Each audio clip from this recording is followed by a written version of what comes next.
Our next guest is my friend, Mr. Bill Carey. Bill I've been friends with Bill for 18 years. Long time. We lost count. I'm getting old. Yeah. Right?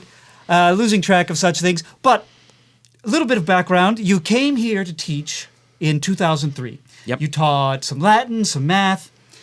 You taught until 2008. Then you left. I left. And we'll talk about that and where you went and what you did. You came back part-time to teach in 2012. Came back again full-time in 2014. And currently, you're gaining a bit of national renown, we might say. A little bit. In a little bit of national renown in classical Christian circles, especially for your thoughts on math and sciences and its relationship to the classics. You're writing a math textbook that we can talk about. But first of all, let's go back. Let's go to your college days. Sure. In college, so if I say math guy, science guy, math textbook guy, computer programming experience, we'll get to that. You'd say, oh, he's probably a math major, science major. No, you were, in fact, a classics major. Classics Latin, and I almost accidentally majored in history. See, okay, so tell us about that. What's the relationship between a classics major, learns a lot of Latin, studies a lot of Roman history, and computer programming, math, science?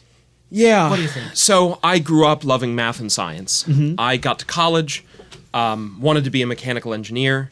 I found out that the mechanical engineering department had gotten yelled at by the fire marshal because students were sleeping on the floors in the run-up to exams so badly that it became a fire code violation, and their response was to put cots in the hallway so that the students could sleep on cots. So you weren't interested in that? So I said to myself, is this the life I want for myself? I'm not so sure. So I took math and science classes in college, but I mostly focused on ancient history and Latin. Right. And I really enjoyed both of those. Of course, everyone asked the question, what are you going to do with this? Right, what are you going to do with your life? My answer was, I built a lot with Habitat for Humanity, so I said, well, maybe I can be a carpenter. I wrote my first computer program when I was 6 and never really stopped, so I said maybe somebody will hire me to write computer programs. Turns out Ad Fontes hired me to teach Latin, so it all worked out well for me. I do think there's a relationship, though, between the sort of rigor of the ancient languages and the rigor of computer languages. They're both deeply structured. They both force you to think really analytically. So my programming was helped out, I think, by studying a lot of Latin. And just the ability to dig into a sort of gnarly text turned out to be really valuable when I became a computer programmer because the requirements documents we got explaining what we were supposed to do were often as weird to read as Cicero. By text, you mean like a Latin text? Like a Latin text, like right. a text from Cicero? Sure, or, Cicero, Virgil, Caesar. Sure. I read a lot of all of those guys. Right. So the rigor is definitely translates. Yeah. So when you first came to teach, again, you taught here for 5 years. Right. Then after 5 years, you left. And you got a job mostly doing computer programming. Right. Why did you leave? What were you seeking? What were your motivations and goals? Right. So I taught a lot of Latin, but I also taught calculus and physics. Mm-hmm. And I realized that at the time, classical Christian education had Latin pedagogy figured out really well. Mm-hmm. We know how to teach Latin. We know how to teach it well. I wasn't so sure we had math and science pedagogy figured out. And I wasn't sure how grown-ups thought about math and science. I was pretty sure I knew how grown-ups thought about Latin. There's only so much you can do with Latin. You're going to read the ancient texts and talk about them. That's it. But how do grown-ups think about math? So I got a job where I got to do math for 8 hours a day with a couple of really smart mathematicians, and I got to see how grown-ups thought about math. And what was really surprising to me was that I think in the humanities, there's a real natural progression from what we do here at Ad Fontes to what you do in college to what you would do as a grown-up, right? The thing that you do in your history class, Dave, is fundamentally what adult historians do. Right. It's the same thing. We talk about ideas in history. Bad? Right. And then should he have done this or that? You read sources about that, you argue about it, you write about it. Right. That's what grown-up historians do. The thing that you do in high school in math, well, the thing that I did in high school in math, bears almost no resemblance to the way grown-ups think about math at all. Mm-hmm. It's more or less an entirely different thing. And that time programming really showed me, oh gosh, the thing that we're doing in high school is not really connected to how adults think about mathematics. What do we do wrong with math? Where's the disconnect between what adults do with math and how most people learn math? So I made it all the way through high school without ever doing any math. And that was really surprising to me. I took both AP Calculus exams. Right. I 5'd them both. When I made it to college, I thought I had done a lot of math, but I was wrong. Okay, so that's going to be a shocking statement for people. Right. I had done a lot of computation. I had done a lot of sort of mechanical, like, here's the pattern of how you do this thing, go do 20 of them. Like, I was really good at that by the time I made it to college. But if you gave me something novel, it was new to me, right? So in college, I ran into a few math questions. There was still a lot of the computation, but a few questions where the question was, convince me that this mathematical statement is true. I was like, what is this? Like, how would you even do that? Right. The idea of argumentation and proof in mathematics was foreign to me. Right. In a way that it wasn't in history or I could say, in literature. Prove that Napoleon was a good leader, or prove that he was a bad leader. And that seems like the sort of thing a historian should do. Yeah. To me, it didn't seem like the sort of thing a mathematician would do. And what I found out is that that's essentially all that mathematicians do, is So a way to think about it is, if you're a professional mathematician, what do you do? What do you make? And the really surprising answer to me, a lot of it is that they write papers to each other. They write arguments. Right. So that was entirely missing in my high school mathematical education. So I came back after this long absence where I discovered that, oh gosh, what grown-up mathematicians do is fundamentally construct arguments about things. Right, they argue. And so in high school, I always chafed when my teachers said, show your work. I was like, no, I'm not going to show my work. That takes time. And they were like, well, you might make a mistake. And my response was, no, I won't. So I wouldn't show my work. And when I became an adult, right, I worked out a problem about power lines in Atlanta, said to my boss, here's the answer. Right. And he said, okay, cool. I got to go to a customer and convince them that you're correct. Right. And I was like, oh.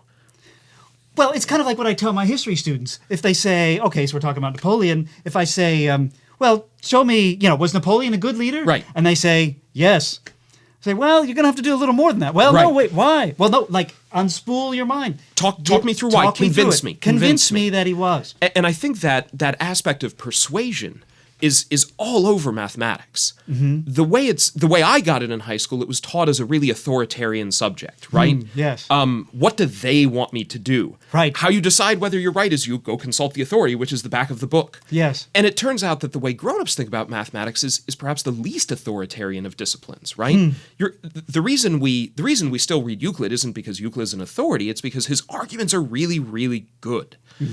So I think we do a disservice to young people when we give them this vision of mathematics that's deeply authoritarian and doesn't involve persuasion and argument.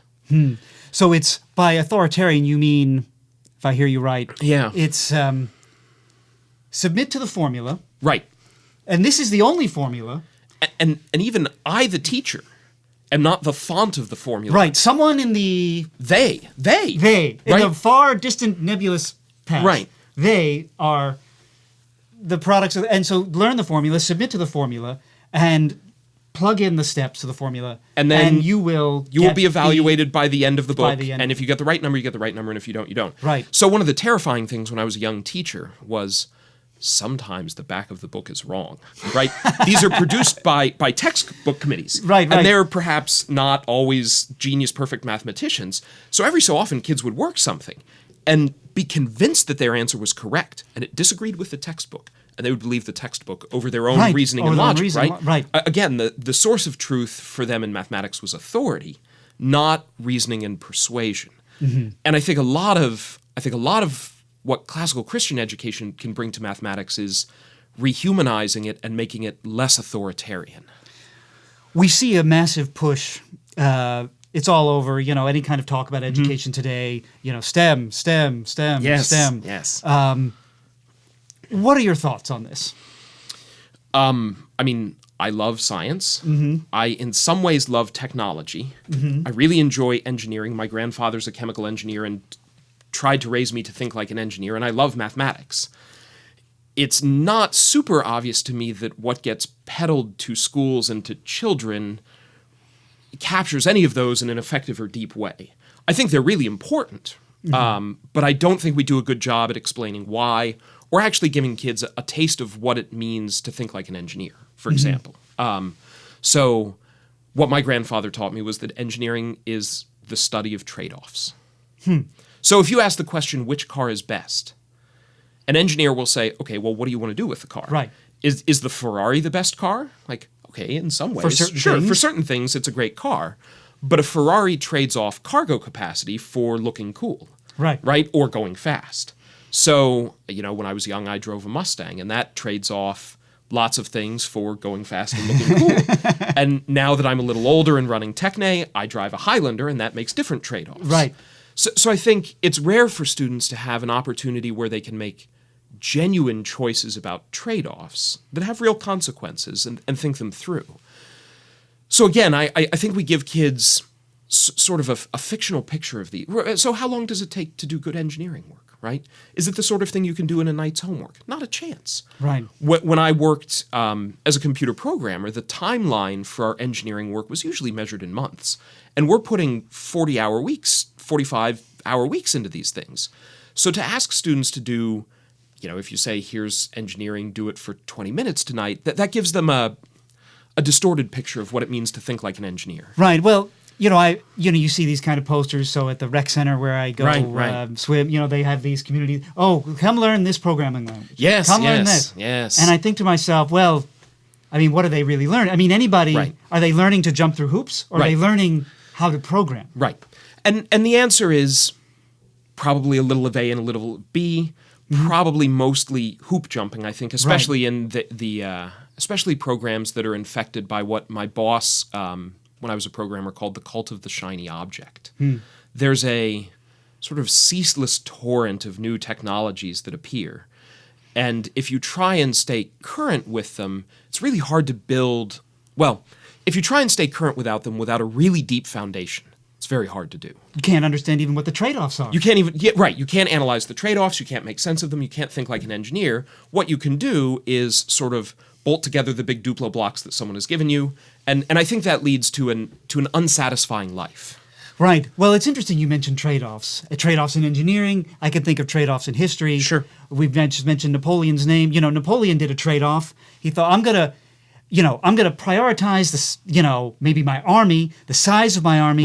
Right. Vis-a-vis the quality of my diplomatic relationships. Sure. Yeah. Right? Because he recognized this tension. I have to keep winning battles because my allies aren't really that strong. Good allies. Yeah. Now, I've created this army that can help me win a lot of battles, but he was kind of conscious of this trade-off. The moment I lose, it's all over. I could the whole thing could like a Jenga block, the wrong one come tumbling down.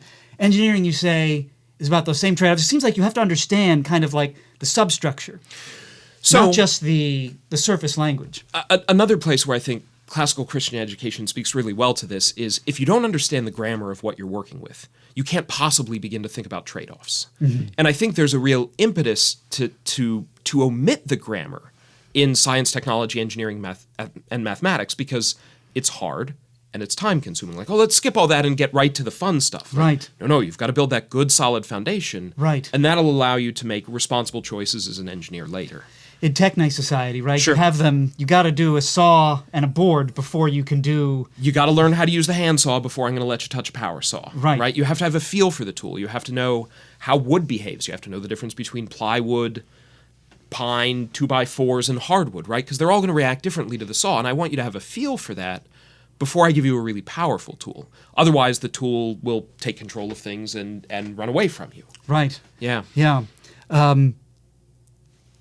We were having a conversation about a week ago, and you were pointing out in the South Pacific, the so-called cargo cults. Now, this might be we don't have a visual right now, but basically, if I could describe it, well, the way you were describing it, in World War II, we needed army bases to bomb Japanese, carriers and ships and so forth. We needed Air Force bases, I should say, but we land on these islands, and we build these airstrips, and they're these natives, and we give them... We want them to be nice to us. We want them to be nice to us. We give them... Medicine, food, supplies. Right. Lots of good things. They say, great, fine, we win the war, we go away, Right. and then what happened?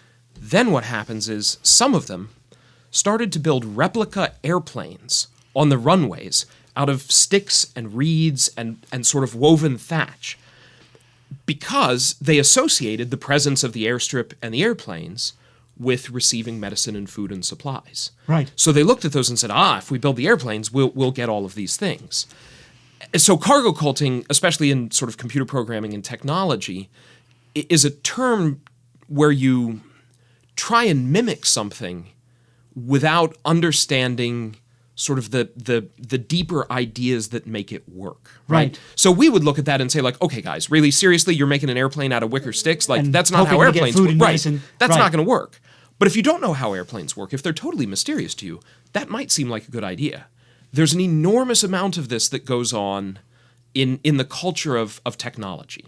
Even today. Even today. We're mimicking. Yep. We're doing the same thing in a different way. How so? So a company will do something successful, right? Say Apple releases a phone with a big touch screen. Yes. And everyone says, ooh, if we release phones with big touch screens, we'll make gajillions of dollars. Well, okay. Is the big touch screen what makes the iPhone wildly successful? In part, but it's not the core of it. Right. The core of it is that Apple managed to cram a fully functioning Unix operating system onto a phone and build it in a really responsive way. So the first Android phones came out and they were really laggy to scroll, lots of their apps didn't work correctly, and they didn't take off. It took them a while to figure out what the essential attributes of the iPhone were versus sort of the accidental Right. attributes of the iPhone. And I think to be able to make that judgment, what are the essential parts of this technology? That takes a lot of deep grammatical knowledge of it. It takes a deep foundation. You know, it strikes me that I think a lot of our schools today, a lot of our education system today is cargo culting. Oh no, technology is important. Right. Let's throw some technology at them. Right. Let's put a TV in every room. Yes. Let's put a computer in every person's hand. Yep. And then presto, Something will be better. Something will be better. Right.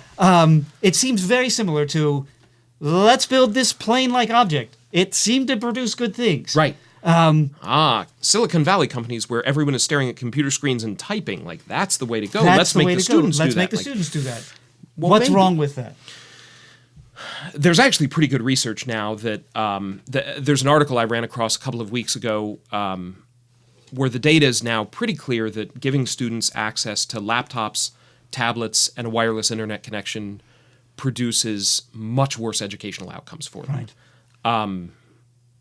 They don't do what we want them to do. There are studies, even if you have your phone with you and off. It clips you for like 10% of your cognitive capacity. Right. Which is shocking.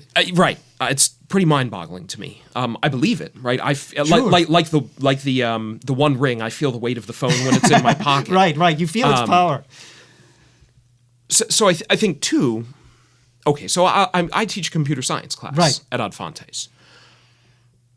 I thought a lot about if I'm going to bring technology into the classroom, what do I want the students doing with it? And I think that's a part of the rush to sort of bring technology into the classroom that we haven't really thought through. What are the students doing with this, and how is that formative to them? Right. So the computers that we use in my programming class are Raspberry Pis. They're a very non-powerful computer. Can you describe Raspberry Pi to the audience? It's about this big. It's a $30 single board computer. Right. It's running an old version of Unix, which is an operating system from the 1960s. The operating system it uses is really from the 1990s.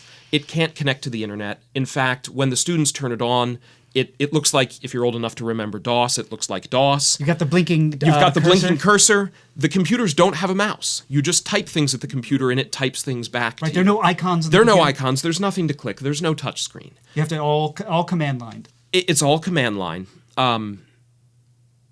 which it'd be easy to say, like, okay, well, that's just because you're a grumpy old man and that's what you grew up with. Yes. I do think I'm lucky. I think I grew up at a time when computers grew in apprehensibility as I got older, right? So when I was 6 and wrote my first program, I wrote it on an Apple II where you get the blinking cursor and you type things, and that's it. There's nothing else. Even as a young child, I could wrap my head around that computer in a way that I, as a grown adult, can't really wrap my head around my iPhone. Right. if you asked me exactly what is the iPhone doing when this happens, I've been a professional computer programmer, and sometimes, here's a great example of this. They've just put new cameras on the newest iPhone. Right. I love photography. I know what aperture and shutter speed are. I know how to run a DSLR on manual mode. So I'm used to photography. I have a good mental model of photography. Apple's new camera on the iPhone, when you take a picture, it really takes like 20 pictures with different exposure settings, and then uses convolutional neural networks, machine learning, artificial intelligence, to blend them into the best possible picture it can. Right. You just have to press a button. You push the button, and then the computer does things, and you're not really in control of those things, and you hope that it produces the best photo. And you can't understand how it gets the best photo. Right. And I'm in the demographic of people who could understand that, and I do not understand how it gets the best photo. So I think for young people, it's especially hard to wander into technology today in a way that it wasn't hard maybe when I was their age. So my hope with the computer science class is to give them an opportunity to apprehend that foundational knowledge gradually. Right. So we start with a command line. We start with them typing simple programs, and they gradually build from there. The programming languages we use, C and Python themselves, are pretty old. They're no longer really fashionable programming languages. But they'll give kids a foundation in how the computer works and how to think about computer programs, where when it's time for them to learn Angular 5 or whatever exists when they graduate from college, they'll be in a much better position to wrap their heads around that than they would be if they had learned Angular 2. It's well learned. Than if they'd been exposed to Angular 2 today and seen it as some sort of bizarre voodoo magic and push buttons. Right, push buttons and things happen. So this might dovetail into maybe, of course, computers have always been like opaque to me. Sure. But okay, so I'm a history guy, and there's many people that have commented on the role of history, culture, and technology. Yep. So let me throw a couple things at you and get your thoughts. Two guys. So let's take Lewis Mumford. Okay. Lewis Mumford made an interesting distinction between what he called authoritarian kinds of technology and democratic kinds of technology. What he meant by that is authoritarian kinds of technology, when you interact with it, kind of constricts the human person, conforms them to a kind of pre-existing sort of image. Whereas democratic forms of technology, we might say, empower the totality of the creative human person. Right. And so that's one kind of thing to think about. Then there's Arthur Koestler, who wrote in the mid-20th century. He said one of the problems he saw coming, and he saw the problem with the industrial age. I don't even know if he lived to see the digital age begin, is that the less we understand our technology and the more prevalent it becomes, the less actual self-government we can do. How can we govern ourselves if we don't even understand the machines that we use to essentially govern our lives? Right. And this process has happened very quickly. So I graduated college in 1995. I had some computer science, electrical engineering people, friends in college, and they were telling me about this thing called email. And I said, right. Yeah, okay, like nerd alert, like do your email thing, like crazy, right? So, of course, it's not the first time I've been wrong about something. Yeah. So, what do you think about those two ideas, different kinds of, where our culture is with technology now? What's good technology? What's, quote, bad technology? It's really interesting. I think it's hard to step out of the historical moment that we're in, right? So I think it's really easy to say all technology invented before I was 20 is good technology, and all the new weird stuff is bad technology. Which is what I tend to say. Sure. Right, it's the privilege of being middle-aged, right? I think... right, so I want to try and avoid that. Yes, that's good. I think... I should avoid it more often. I think Mumford's idea of authoritarian and democratic technology is a really interesting distinction to try and draw. I think there are... I think much of the difference is in our relationship to the machines that we use. So I do think that the machines that we use shape us. So I did a lot of carpentry work when I was in college, and I still have a ridge of calluses across my hand from the hammer, right? So that tool, that machine that I used so much in college and still use, has changed my body in a subtle way, right? Happily, I haven't lopped off any of my fingers. Right. But certainly machines have the power to change your body in much more Yes, significant yes. ways. And those are pretty well understood tools. So I think that computers are changing us in ways that I don't think we're really aware of. Right. The changes happen so fast. They've happened really fast in the scope of world history. And I think we're just starting to grapple with what those changes might be. So I was working on some stuff for the school's website, talking about math, and there was a computer program that was grading my writing and telling me how to improve my writing. And it said that I used too much passive voice, and it said that I needed to ease up on having sentences start with the same word. So I went and looked. I think it's wrong about the passive voice. I think whatever language processing they're doing, I don't have that. I don't have as many passive voice sentences as it says I do. And the repetitive thing was anaphora. Right, I was using device. a literary device on purpose. So I'm old enough where I'll look at the computer and be like, haha, nice try, and write the way that I know is good. If I'm a 7th grader? Right, your spell check knows all. The machine is now going to start to shape my writing. Right.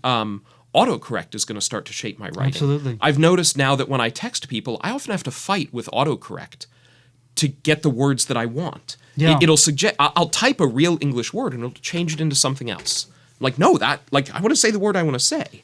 So I think there's this impetus with machines to shape us as we use them. And I think it's one of the things we can do as educators is try and call young people's attention to that. Right. So I have a crazy theory. Go for it. It's a crazy theory that I admit I'm inordinately proud of. Foolishly proud of. Here it goes. Historians look back in time. Now look at some ancient society and they say, oh, look at this period of time. We've got only the priests know the law. The people are consulting oracles. It must be a very primitive civilization. Yeah. Now, here's my thought. Here's my crazy theory. Nope, that's not. That's probably an old civilization. Interesting. What do we do today, right? Sure. Does anybody understand even like controversial laws, like the recent healthcare law? Does anybody read it? Can anybody read it? No. So what do? But there is a certain class of people that can read this. Right. A certain priestly caste, they're called lawyers. Yeah. They will read it. Sure. Now, we can't read it, but we have our oracles that we will consult to tell us what it means. Some of us will go to our CNN oracle. Sure. Some of us will go to our National Review oracle or MSNBC or... Anyway, we don't even interact with the priests, right? We don't interact with the lawyers. Right. We're one removed. We're one removed. We just go to the oracle at Delphi and we say, tell us what this means. Now, it's maybe 500 years from now, 1,000 years from now, someone might say, look at that primitive civilization. And we'd say, no, actually, it didn't used to be this way. We used to be able to understand our laws. We used to be able to understand our technology. What do you think of my crazy theory? So, Isaac Asimov in the Truly Excellent Foundation series wrote about this in, I think it's the 2nd chapter of the 1st book, where there's a society that has access to nuclear technology, nuclear medicine, and they spread it to sort of the neighboring barbarous regions, but with a priesthood, right? So if you want to have the nuclear power plant, you have to admit our priests who will run it for you. And the other societies didn't know how the nuclear power plants worked. And I won't spoil it too much, but that ends up being bad for those societies. So I think this is something that science fiction authors at least would say, like, yes, this is definitely a thing to think about. I will confess, much perhaps to my wife's bemusement, I love touring ships from World War II. I think they're enormously fascinating. They, I think, are the most complex technology where average people had their heads wrapped around them. Where you can see the things. You can see the things. So if you visit a submarine, right? If the captain wanted the submarine to dive, his crewmen would scurry around the submarine opening valves to change the distribution of water in the ballast tanks and turning on pumps to pump water out and replace it with air, and then the ship would dive. Right. If you look at one of the battleships, I was really surprised. So, you've got the little lever on the bridge that's the quarter speed, half speed, flank speed. What does that do? It moves a dial in the engine room. Right. That's it. There's no connection to the engine. Right. It just tells the people in the engine room the captain would like to go this fast. So do the things. So do whatever you need to do to this machine to make it go fast. And the engine is a machine where people operate it by wandering around inside it, right? Right. You've got the various bits of the engine spread out in this enormous cavernous space, and there would be 30 or 40 guys driving the engine from the inside almost. So if something broke, they knew what to do to fix it. And you read sort of the battle damage these ships took in battle, and they would emerge sort of almost half rebuilt into a totally differently functioning ship. Right. This happened with the Apollo spacecraft too, right? So they had controls where if part of it broke, they could more or less re-engineer the ship in flight so that it functioned differently and could keep them alive. It's why the Apollo 13 astronauts survived. Right. So there's this apprehensibility to the technology that makes us the masters of the technology.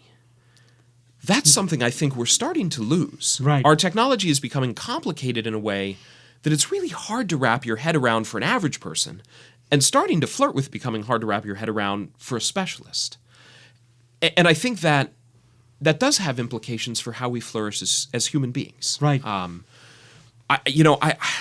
don't know what they are. And maybe the next generation of kids will be able to wrap their heads around these technologies in ways that we can't. In a way they can have a kind of dominion over it. Right. But the speed, well, it's concerning to me. The speed, wondering if the number of people that understand it might shrink over time, and that's a weird thing for society. Right. So again, I think part of my job here at Ad Fontes is to expose young people to those foundational technologies, right, to help them have dominion over their computer, right? To understand, here's what a computer does, here's how it works, here's how you can control it, here's how you can shape it. Turns out you can actually make the computer do what you want by typing things at it. Right. And for a lot of students, that's a real revelation, like, whoa, I can make this do whatever I want. Like, yeah, pretty much. It might be hard, it might take you a while, right? Not all programs are easy to write. It might take you 6 months to make Pong, but you can make the computer do what you want, and you'll have done it. And you'll have done it, and you'll have understood the process. Yeah. How does the math textbook that you're writing, if we could weave this back into teaching here as we begin to wrap up, how does your math textbook reflect this? Okay. So the textbook is it's a compilation of activities that I've been doing with my students. One of the things that I've tried to bring to high school math, and I think it's working pretty well, is the idea that as a mathematician you can tackle big, complicated problems and wrestle with them and come to mastery over them and then express that beautifully. So in my Algebra 2 and Pre-Calculus classes, we, maybe a dozen, maybe 14 times a year, will tackle a big, gnarly, complicated problem. I'll throw it out for the students. They'll discuss it in very much the same way they would discuss it in your history class or in Linda's literature class. Like, in other words, debating. Right? Someone will throw out an idea, somebody will argue against it. Beth Phillips last year was an absolute wizard at explaining to people why their mathematical ideas were wrong. She would just sit back and wait and say, like, nope, that can't be true, because if that's true, then that number's both even and odd. And it can't be. Until eventually the students arrive together at understanding, at a good, correct solution, and then I have the students write it up. So they actually write papers in my math classes. So a question might be, the one the pre-calculus students are working on right now is you've got 2 points, and a line connecting them, and a third point not on that line. What's the shortest distance that connects that third point to the line? And they're working on it in a really general case, not like an exact specific line, but for any line and any point, how would you do this? And they've filled a couple of boards with algebra, and I think they're pretty close to it. I'd imagine in the next day or two they'll put together a good answer. And then they'll write it up as a paper and hand in their explanation, their reasoning, their argumentation. It's interesting here you said they'll write it up as a paper. Yes. Yeah. Really weird the first time I asked them to do that. A lot of students say, like, no, this is math class. This is the only class where we don't write papers. And I say, that's what you think. Right. But that's what mathematicians do, right? If you go get a journal of mathematics, it's mathematicians who've written papers about things. The papers are different, right? You don't argue a math paper in the same way that you argue a history paper, but it's argument nonetheless. Your goal is to convince your reader that you know what you're talking about and that your answer to the question is correct. Yeah. This is very exciting to me, Bill. I wonder how my own math education, would have been different with this sort of approach. Yeah. Fascinating stuff, and I wish you well. Thanks. As we wrap up, sure. The last question for our guests here is, what is the most challenging and rewarding aspect of being a part of Ed Fontes. So for some people, it's being a student. For some people, it's being a parent. For you, it's being a teacher. Yeah. How would you answer that question? So challenging. We're trying to do something here at Ad Fontes with mathematics that's new. I actually think it's old, too. It's old, right? I think right. this is how we used to do mathematics. But it's not how I was raised with it. So I think there's a lot of work in that. It's not how our parents. Right, it's not how our parents got were raised math. with Right. There's a lot of work in it, putting together the materials, figuring out which discussions work, learning how to lead a discussion in a math class well. So that's been challenging, figuring out how do I do this well. What's been rewarding has been watching students become something more like peers. So part of what I love about Ad Fontes... Students becoming mathematicians? Students becoming mathematicians. So let me offer an example from 2 years ago, I guess. One of the questions I ask my students in pre-calculus is, if you have a square and you cut it in half with a diagonal line, and then draw a circle in one of those little triangles such that it touches each of the three sides, where's the center of that circle? And I have my thoughts on how to do that. I have a nice trigonometric solution that works pretty well. Took me a while to sort out, but it's good. Most students eventually get to that trigonometric solution. Emily Smith says, Mr. Carey, I'm going to use Euclidean construction to find the answer. And I tell her, Emily, that definitely won't work. She says, I'm going to try it anyway. Say, fair enough. So she starts noodling on it. The rest of the class is sort of working their way towards the trigonometry. Emily's off with a compass and protractor constructing things. And eventually Emily puts together an answer, and I say, yeah, it's definitely wrong, Emily. And then she talks me through her argument. And I realize, oh no, she's right. She's constructed the center of this circle, and her argument works. Oh, in gosh. an entirely new, different way. In a way that I would never have thought to approach the problem. And who would think that the person that could construct a kind of brand new math argument is the same person that is acting and directing in Shakespeare plays? Right. That's what we're all about. That's what we're all about. So it's fun to watch my students grow into mathematicians, but also to grow into moral and upright young men and women, to grow into people with deep passions, with lots of intellectual and academic interests. It's fun during Techne to watch Emily pull out the screw gun and start screwing together scenery, right? I taught her for the first time as an 8th grader. So to see her grow from that into a young woman who's comfortable constructing new mathematical arguments, directing a play, arguing about Einstein, and running a screw gun and a compound miter saw, it's delightful to see her become the sort of person I'd want to be friends with. Right. And it's not just Emily. That's something that happens with all my students. Well, that's wonderful. Certainly, I think a great way to close. Thank you very much, Bill, for stopping by. Dave. And I enjoyed our conversation. Always a pleasure. All right.